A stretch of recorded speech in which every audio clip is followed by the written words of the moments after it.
Hi, Mystery Writers. Welcome to the Mystery Writers Studio. I'm Zara Altair, and today I wanted to talk a little bit about a couple of successes that we've had with the Power Hour. Whoops. Okay, LinkedIn isn't streaming. Um, all right, we'll deal with that later. With the Power Hour, because as you know, I have an online do it yourself course, as it were, Write a Killer Mystery, and we also have a private Facebook group for writers to join.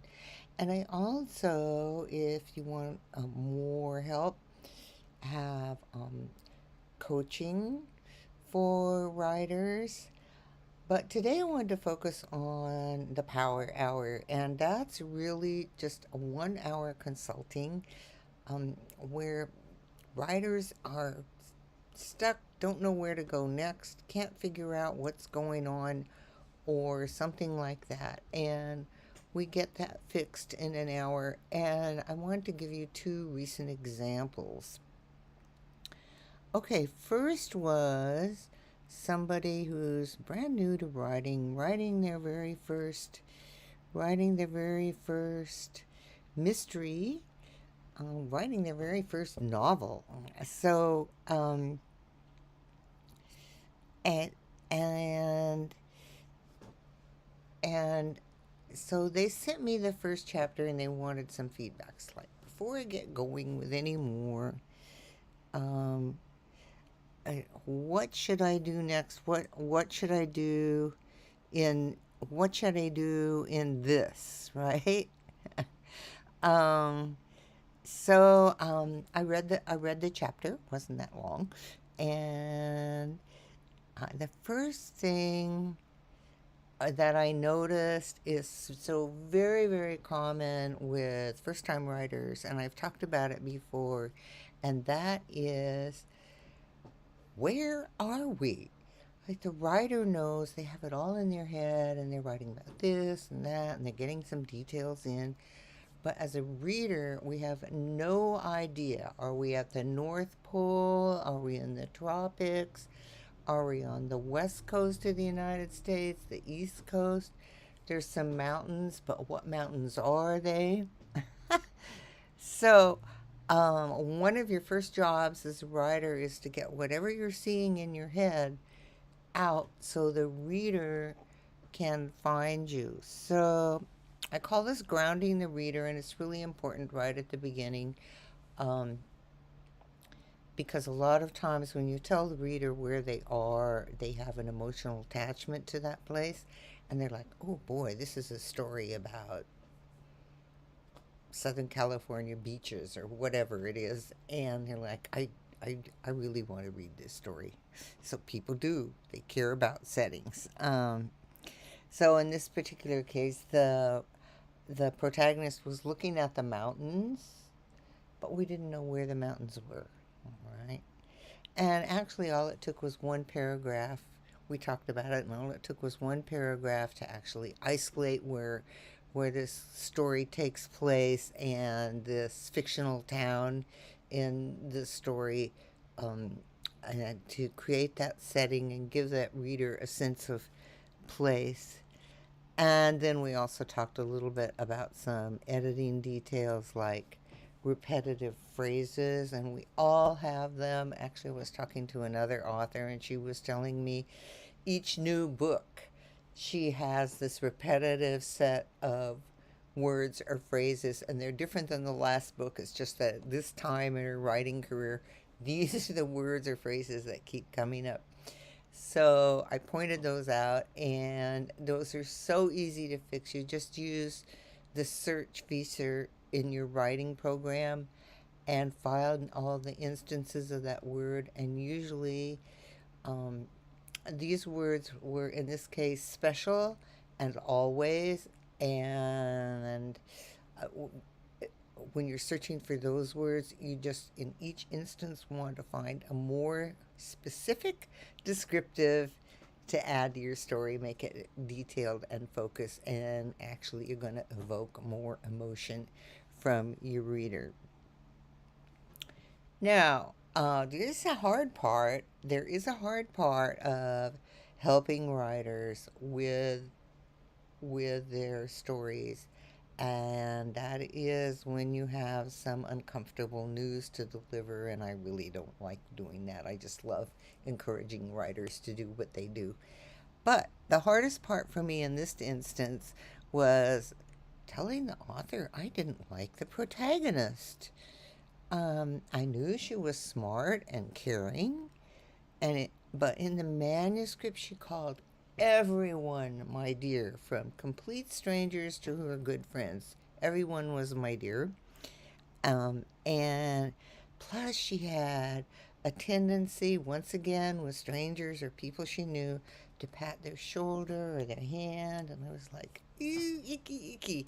If I met this person in real life, I would have a tendency to want to slap them. But so I, I shared that, and I said, there's so much that you show what this character does, because she is very kind and she's caring, and she has created this center of this fictional world where people come, both strangers and regulars, and that we have enough knowledge about her kindness and caring that we don't have to overdo it. I called it gilding the lily.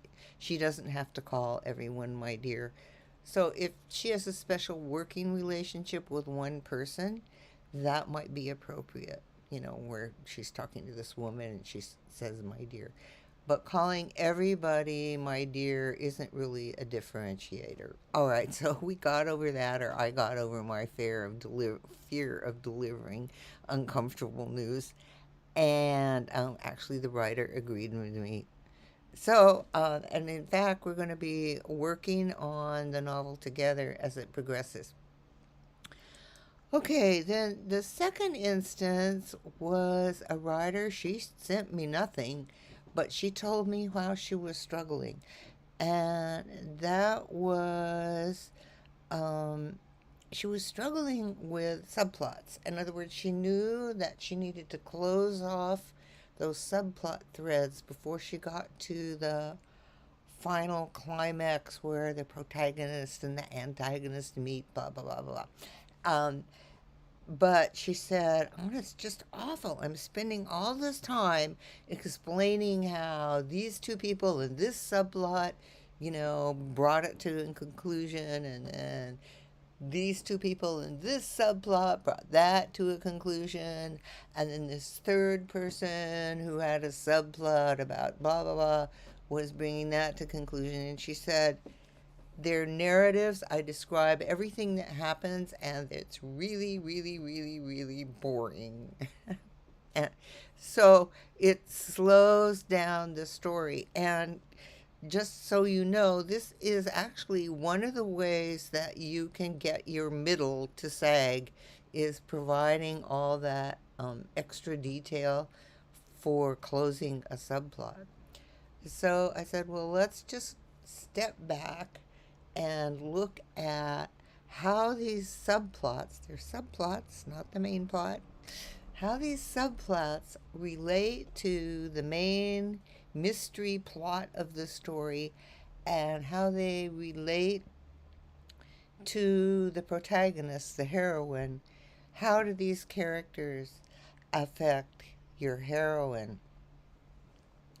And so we came to a conclusion to do some really big edits and just pretty much eliminate those long narrative passages. She did this, she did that, he did this, he did that, then together they blah blah blah, which boring. Okay, and got it down to a paragraph, two sentences, and a couple of lines of dialogue where the protagonist heroine learns how this subplot was, how this subplot came to a conclusion. And that's really all the protagonist needed to know.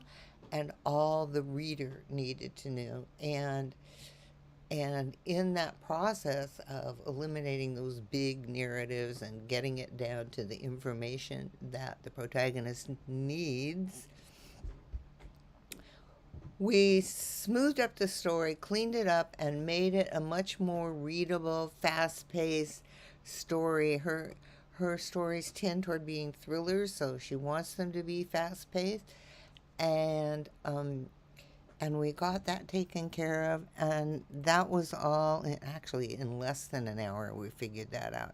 So I want to encourage you, if you're feeling stuck about one thing, this is a consultation that could possibly help you a lot in moving forward and keep you from being um, keep you from being stuck and not finishing your novel. Um, and I think that's just about all I wanted to say about that. I wanted to give you a couple of examples of how in an hour we can solve some really big issues about story and get going, because the whole idea is to get those stories out and published. And oh, I should mention that the second thriller like mystery is, I think it's coming out in a couple of weeks. So, the editing is getting done and the cover's done, and it's going to be out in a couple of weeks. And just completely eliminated that big block to getting this story done.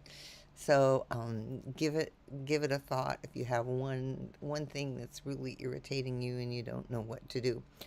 I'm very open to that, and I love helping writers read. So these transformational changes aren't just about trimming excess. They're about honing your narrative to the sharpest and most engaging form. And that's what you want to keep your readers interested. All right. Thank you so much for being here today and joining us in the Mystery Writers Studio. I hope you're having fun writing your mysteries, and we'll see you again next week.